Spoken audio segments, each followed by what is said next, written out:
ایسے لوگ جن کو اللہ کے ذکر اور نماز پڑھنے اور زکات دینے سے نہ سوداگری غافل کرتی ہے نہ خرید و فروخت،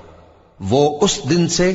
جب دل خوف اور گھبراہٹ کے سبب الٹ جائیں گے اور آنکھیں اوپر چڑھ جائیں گی ڈرتے ہیں، تاکہ اللہ ان کو ان کے اعمال کا بہت اچھا بدلہ دے اور اپنے فضل سے زیادہ بھی عطا فرمائے،